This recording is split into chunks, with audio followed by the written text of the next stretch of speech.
Welcome to my craft show. Okay, now before we get started with today's show, first things first. First we gotta check out and see how this snow angel turned out. Now part of the trick to making a good snow angel is to be very careful when you get up, so you don't make too many extra prints. So let's see.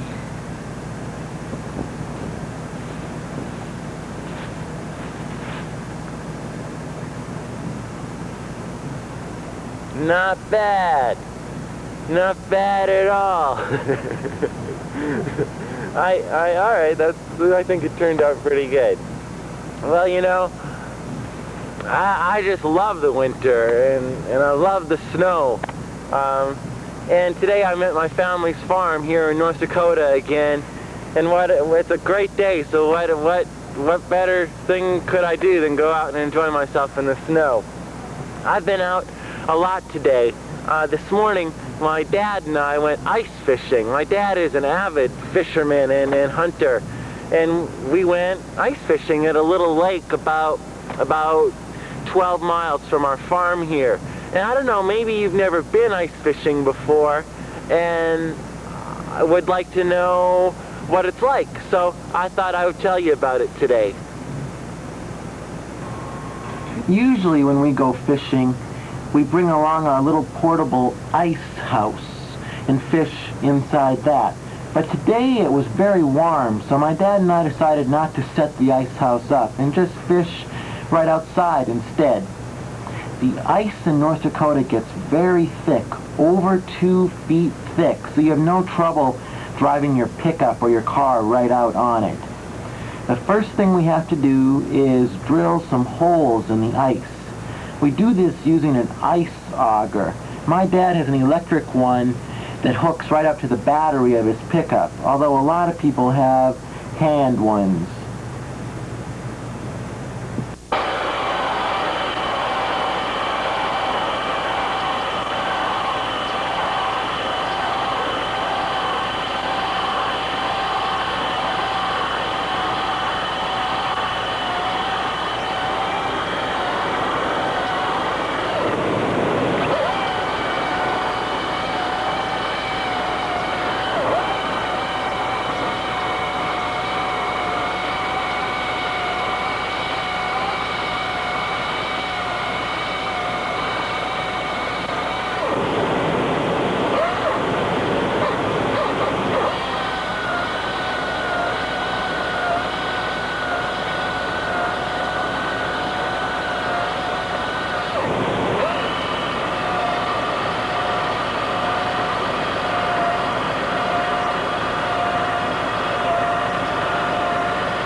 We will repeat this process 4 times so that we each have 2 holes to fish out of.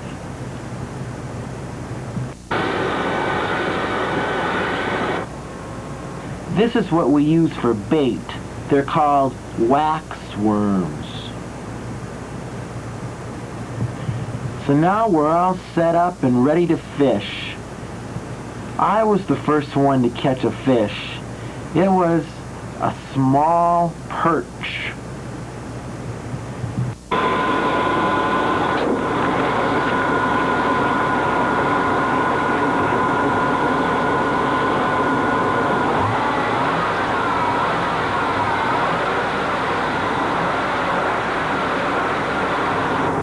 What a beaut. Now you see my dad catching one. That was kind of neat, wasn't it? Yeah. Get that on the film. Huh? The slick black surface of the ice provided the perfect backdrop to get a close-up look at some individual snowflakes.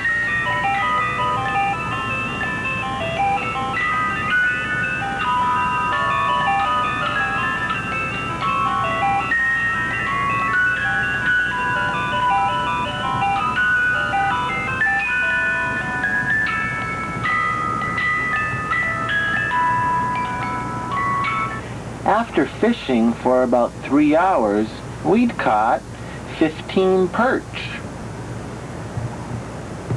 We took them home, and my dad filleted them.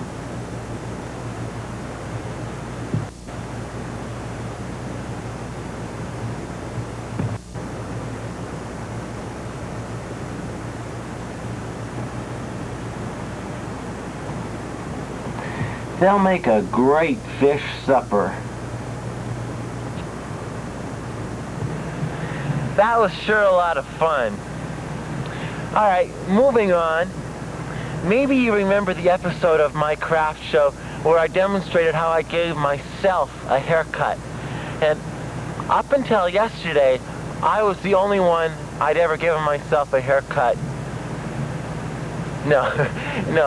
Up until yesterday, I was the only one who I'd only cut my hair. I never cut anyone else's hair up until yesterday. Yesterday I cut my nephew's hair. So I figured if I could cut my own hair, I could cut another person's hair. And my nephew really needed a haircut bad.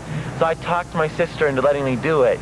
And we videotaped the whole process, and I'd like to show you how it turned out. So take a look at this. Hey, welcome to my barbershop today. So how would you like your haircut today, sir? This a little shorter. A little shorter. Any problems you've been having with your hair? Yeah. What? But I want to cut a little because I slept with scum in my hair on Friday night. Gum in the hair. That's the problem. Okay, well, we'll see what we can do here. Okay, why don't we first trim you? I'll do the back first.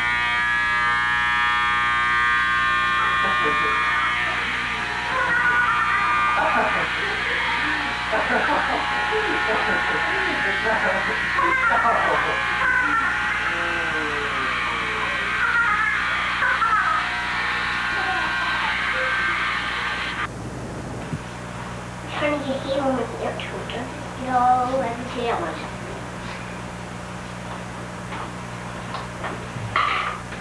Oh no, this is coming. Get with you now.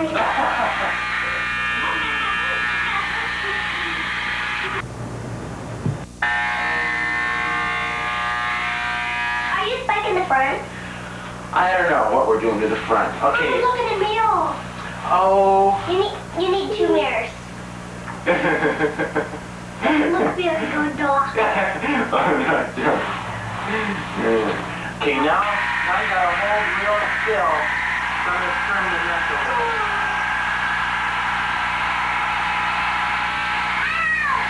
Okay.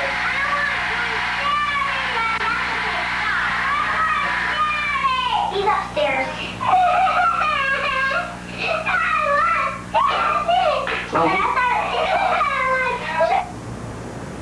First part of it. I'll sit in with you, okay? What's the worst part? The worst part was trimming the neck there. We gotta get close. That is that part, Mark.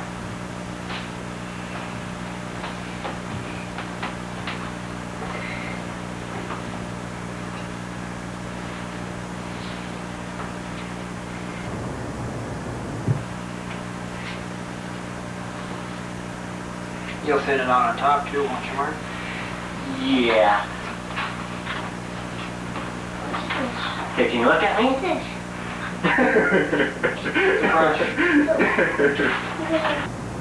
What is Monkey? Oh, let's do that again. Let's record it again.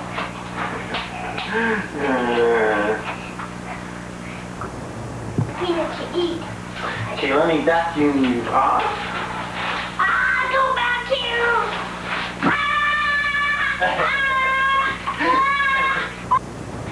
After we finally did get all the hair cleaned up, it was time to go down to the kitchen for a shampoo.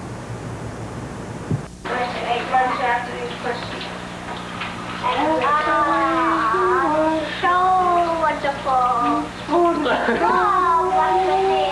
I think you're getting kind of royal treatment here. You're no king.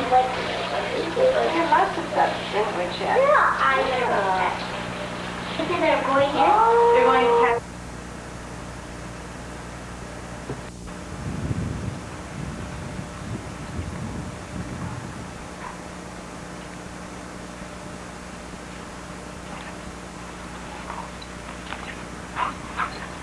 there's something up here by our house I wanted to show you.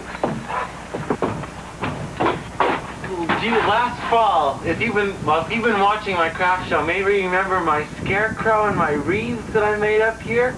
Well, I asked my parents to leave them up until I came home this winter, because I just thought it'd be kind of interesting to see how they looked in the winter. And I'd like to show you how they looked. We're going to take them down today after I've showed them to you. And we've been surprised that the dog hasn't been very hard on them. He's just been a little hard on them. Like this one, you notice is missing an arm. First, I guess we should show some more pictures of how they looked before, so you can get a good look at the before.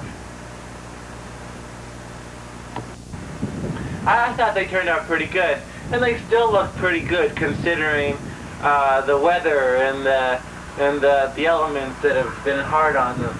I think it's fun to see the pumpkins when they're all crumpled like that.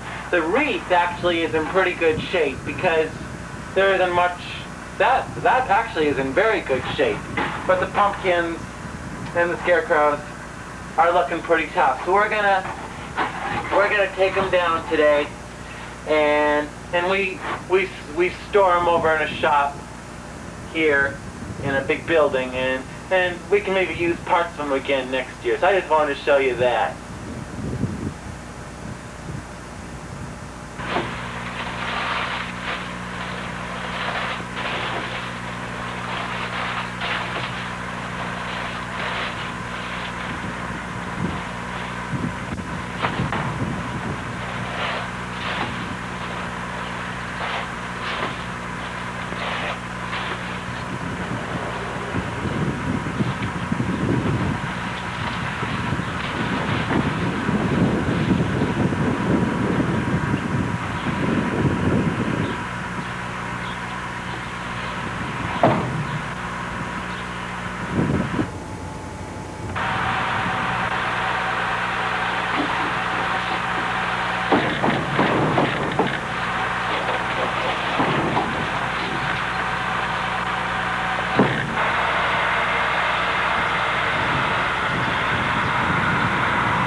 As my dad and I finished taking down and putting away my fall decorations, I'd like to share with you an interview I did recently up in New Rochelle, New York, with a man named Dennis Diallo. Dennis is an avid collector. He has collections of collections. So let's meet him and take a look at some of them.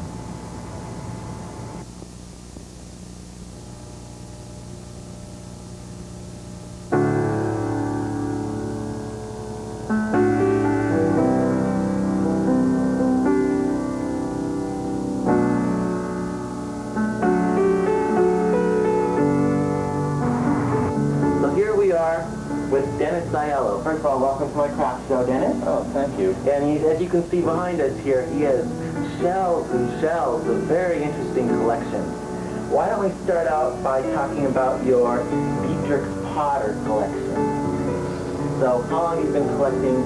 Well, first of all, Dennis was explaining to me who Beatrix Potter was. I was a little familiar with her, but I didn't really know the whole story behind her. Why don't you tell our viewers who Beatrix Potter is? Well, Beatrix Potter was the daughter of the middle-class English family. She started writing children's books for friends, and they had them published, and she became very, very popular in England. And from that, we started making little figurines, which are collected.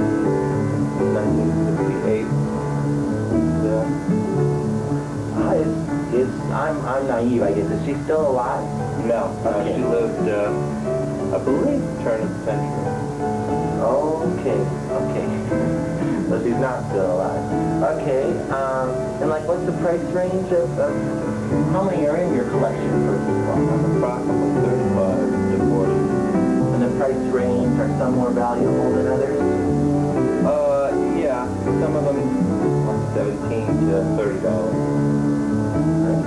And you're holding a Beatrix Potter book. Do you have a lot of her books? Or No, mainly you just collect the books and figurines, the books, or something I want to start together, so I have where I'm from in North Dakota, we call these knickknacks. Do you call them that? Yeah, the Okay. knickknacks. That's, we always call these knickknacks. I didn't know if that was just a regional term or if that was something everyone calls them. Let's move on and talk about your blue glass collection.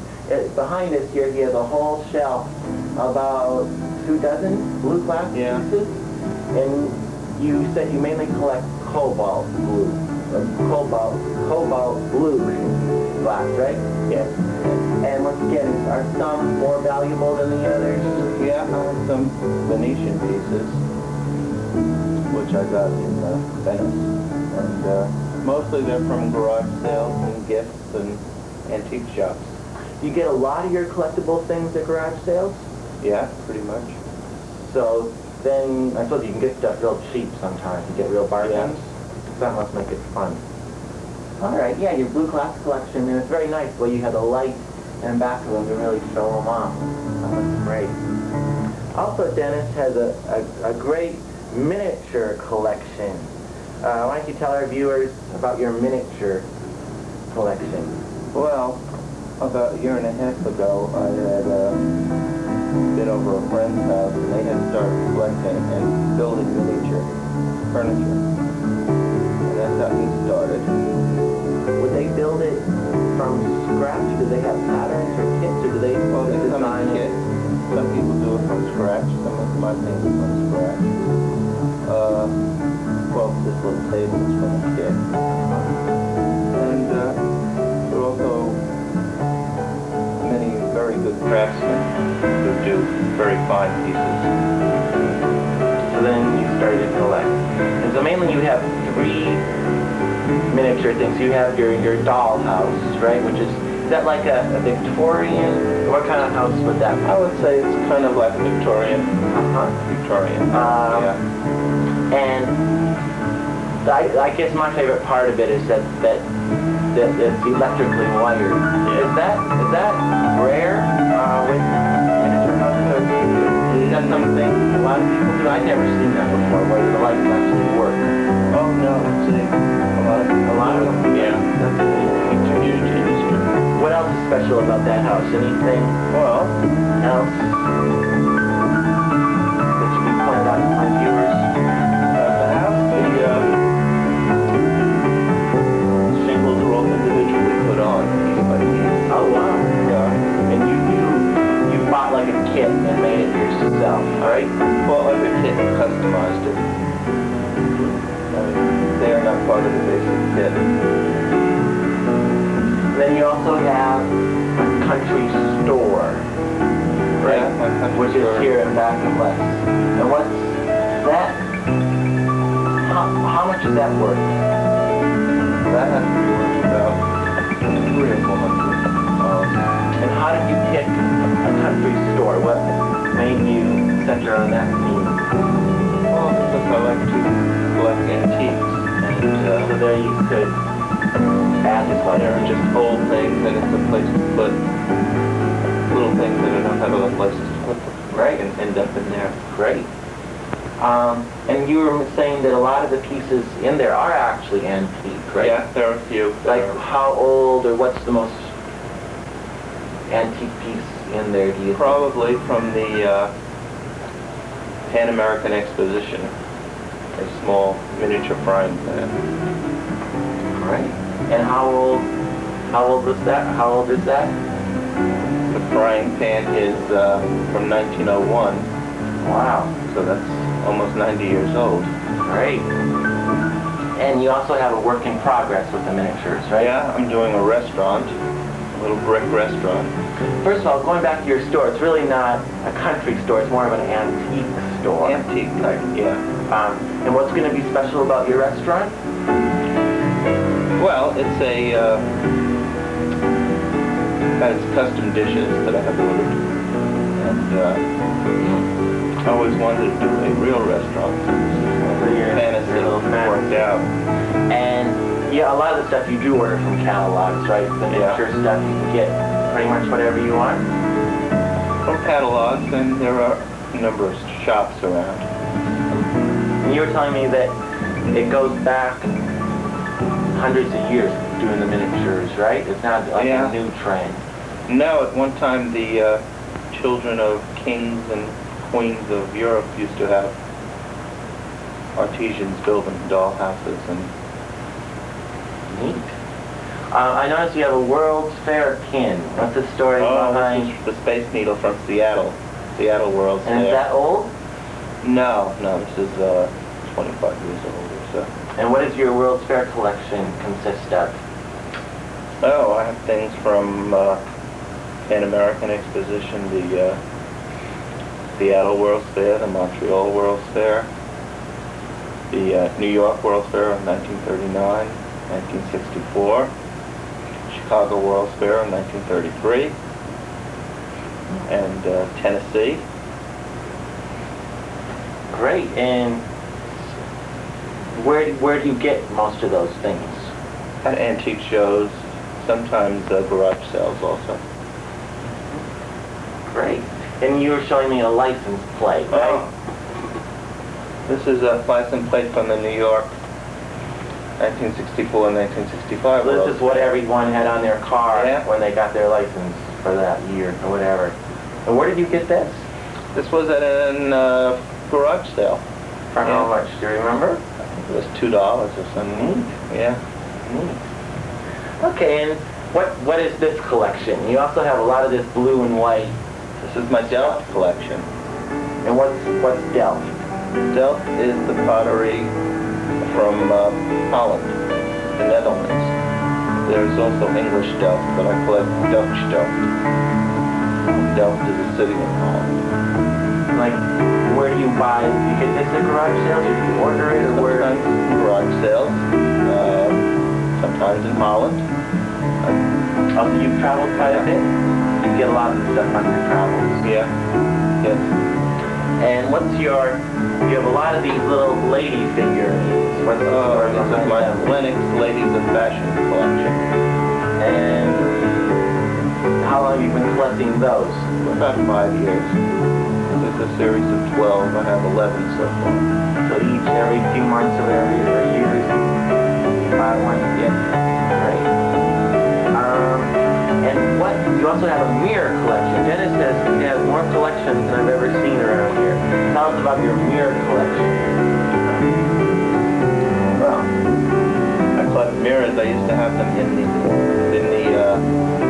living room here, but I've delegated to the hallway now. And I also pick up mirrors in my travels. And where this mirror that you're holding now, where does that come from?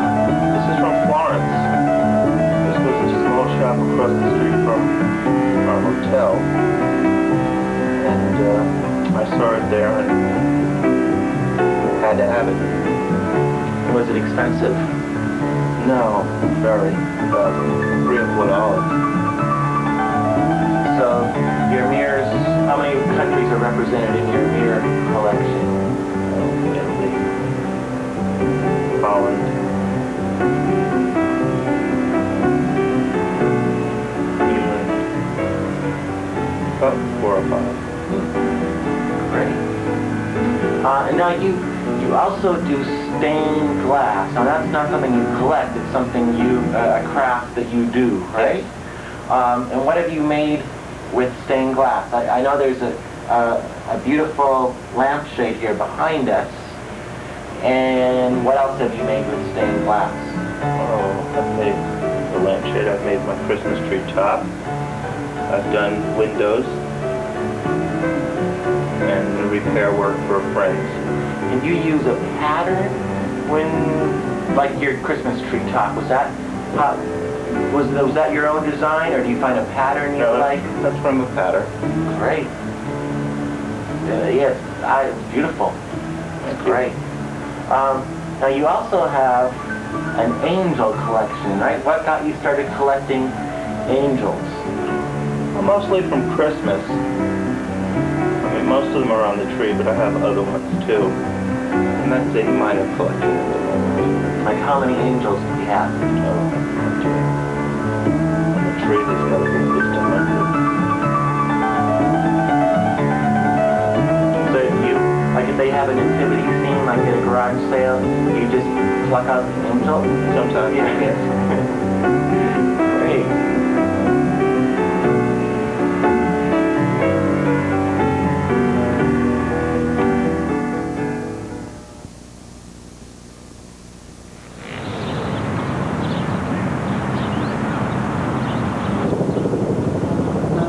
Now I'm back here in New York, in Central Park. And first of all, I want to thank Dennis for being on my show. It was really interesting seeing his collections. And you know, he doesn't do this for a living. This is just a hobby for him. And I want to quickly give you his address in case there's any other collectors out there that would like to contact him. You know, also, I wanted to tell you that, you know, Chad's haircut was a big success. I really didn't tie that up very well. But everyone, well, no one was actually lining up outside the bathroom door when he was finished, but everyone really liked his haircut and thought it was a big improvement.